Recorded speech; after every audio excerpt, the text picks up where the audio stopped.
Hello guys, kamusta po? Ngayon po, gagawa po ako ng aking sabaw. Kasi masyado pong malamig. Napakasarap at napaka-malinamnam. Kasi po, medyo malamig. Ito po yung aking mga ingredients. May papaya po ako. So, itong papaya ko po, hindi ko pa nabalatan. So, medyo maniba lang po siya. Yan. At ito po yung aking pork muscles po. Ito, again. Maraming ugat-ugat para malasa at manamis-namis. At may ano din po ako, may paa ng manok.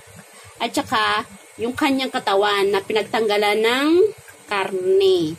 So, bago po yun, i-blanch ko po muna siya.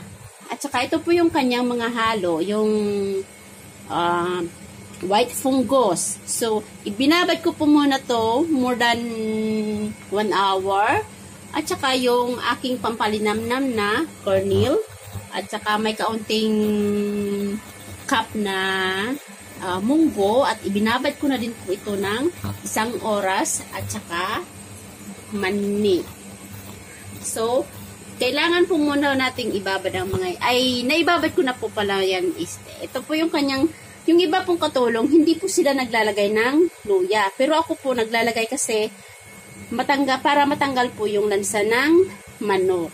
So, ito yung aking brown dates po, pampatamis, at saka yung pampapabango, yung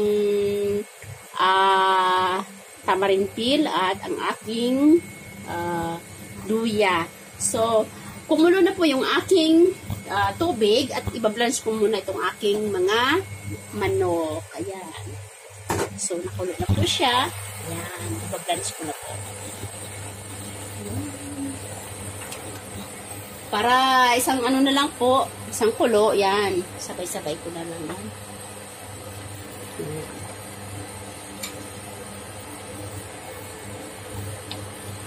Kasi marami pong nagre-request na bakit daw wala daw, ang tagal ko na daw po hindi nakapag-upload about sa soup. So, ito po. Ayan. Bablanch ko po siya ng maigi para matanggal po kayong mga yung mga lansa-lansa. Ayan.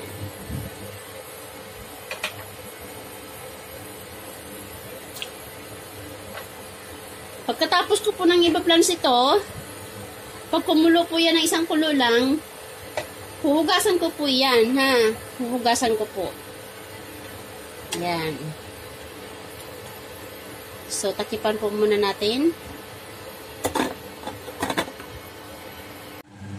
Ayan po, kumulo na siya. So, patayin natin yung apoy. Ayan. O, hugasan po natin sa running water. Ayan. Ayan. So, habang hinuhugasan po natin yan, at ito po yung kanyang ibang ingredients na hugasan ko na. Ayan. Pati yung papaya. Nagpapakulo po ako ng tubig. Ako'y habang naghuhugas ng aking manok. Ayan. Hugasan po muna natin ng maigi. Ayan po, kulo na ang ating tubig. So, ilagay na natin ang ating mga dalaga.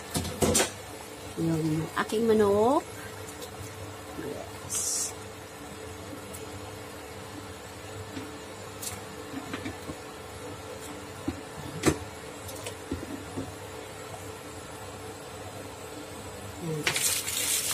Yung mga ingredients na po. Tsaka itong kanyang black fungus.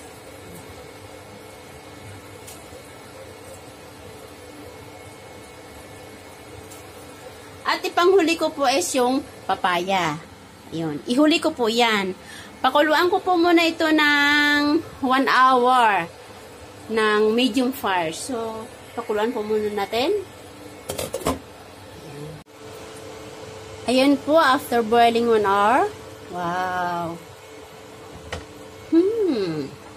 Smells good. So, tanggalin ko po yung kanyang yellow na taba. Yan, yan. Yan.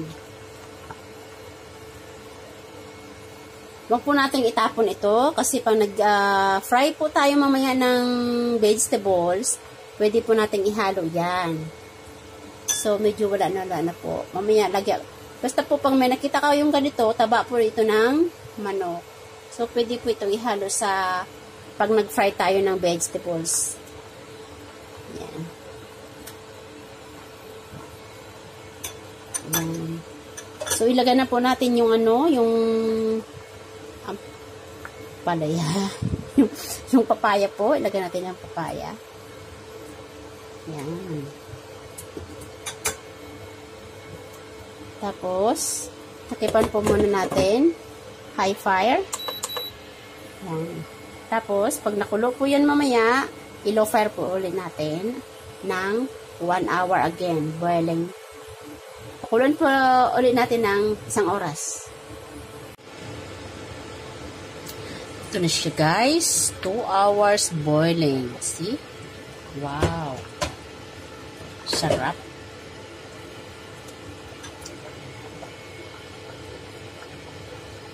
Wala siya ganong taba-taba. Yan siya guys. Oh. Yan. Bangon. So, lagyan po natin ng asin. Timplahan po natin ng asin.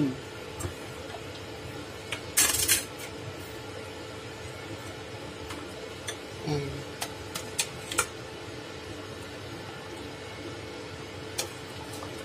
Tapos, lakasan po natin ang apoy.